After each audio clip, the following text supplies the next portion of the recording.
Good afternoon, I'm Aaron Blank, President and CEO of the Fearey Group. I'm here at the 15th Annual Life Science Innovation Northwest Conference in Seattle. It's hosted by the Washington Biotechnology and Biomedical Association. And I'm here with Matt Gani, who is the Director of Systems Engineering and R&D at Lungpacer. We're going to talk to him briefly about a device that he's in the process of bringing to market through clinical trials and other things. And Matt, thanks for joining me today. Tell me a little bit about Lungpacer. Lungpacer is a Canadian company based in the Vancouver area in British Columbia. We're currently developing a transvenous phrenic nerve stimulation system to be used in the intensive care unit. It's for patients who are on mechanical ventilation, and the idea is that the device stimulates the phrenic nerves to help the diaphragm contract in synchrony with mechanical ventilation. So walk me through a scenario where you're in the hospital today and you need a system to help you breathe. What does that look like? And then give me an example of what would it look like with Lungpacer. So first of all, the patient who's on a mechanical ventilator is somebody who's critically ill. So they can be heavily sedated and unable to breathe on their own because their brain has been depressed by the sedation. So this patient needs a lot of help to make sure that they get enough oxygen to their entire body. So the mechanical ventilator basically sits bedside, and everyone's seen them in the movies, tube going down somebody's throat and into their lungs to help them breathe. And it's a pump, and it pushes air into the lungs and lets air out of the lungs.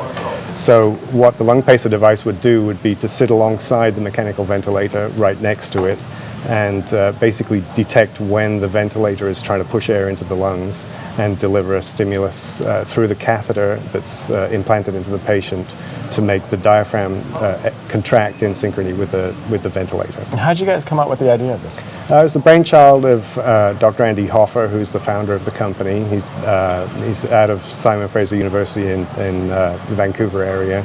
And I believe it came about because of some issues that he had with a loved one who had difficulty after mechanical ventilation, and this was the motivation for why he came up with this idea. Is there a competitor to this on the market? We're unaware of any competitor out there right now. Phrenic nerve stimulation is not a new idea. It's been around for decades and decades, but nobody seems to have thought of using it in this way. I think the example that we were talking about, give me an example of an analogy of what this is. The analogy, courtesy of Ian McDuff, is that we've had luggage for a long period of time, we've had wheels for a long period of time. Why did it take us so long to think about putting 4 wheels on a piece of luggage? Yeah, that's a great thing. So you guys are based in Vancouver.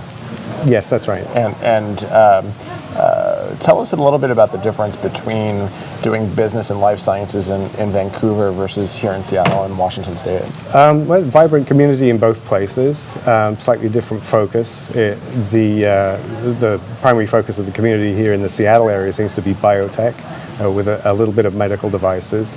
Out of Vancouver, there appears to be a lot of stuff that's being spun out of various of the 2 main universities out there in the Vancouver area. And it's mostly around health IT and a lot more devices and perhaps a little bit less, from what I've seen, to do with biotech, but evenly balanced. And Canadians are really nice people to work with. What about funding? What's funding look like up there? Canadian government likes to have R&D done in their country, so they have some very favorable arrangements set up with various different tax rebates and other granting mechanisms to subsidize the cost of R&D in particular, especially if you can demonstrate that the ultimate product can potentially help Canadian and other humans, but Canadians too. Mm-hmm. So if someone's watching online, going back to Lungpacer, what would be the one thing that you'd want them to know about Lungpacer? It's a great company with a great future. We think that we have the potential to become the new standard of care for the ICU, and that any patient who's on mechanical ventilation has the potential to benefit dramatically. One of the things that we know is that a day in the ICU is a very expensive day, and it's a very difficult day for the patient as well. We think that we can reduce the number of days in the ICU, and that costs the medical system, at least in the US, about $5,000 to $6,000 per patient per day. What about research? Where are you guys in research phase right now? Right now, we've been doing some preclinical work. So we've been doing some animal studies that demonstrate proof of principle and demonstrate that we can indeed stimulate the phrenic nerves in synchrony with a mechanical ventilator and observe the benefits that we're hoping to see in humans as well. And why are you at Washington's Biotech Association Life Science Innovation Northwest Conference? I'm based here in Seattle personally. I've been associated with the WBBA and with Wings for many years now.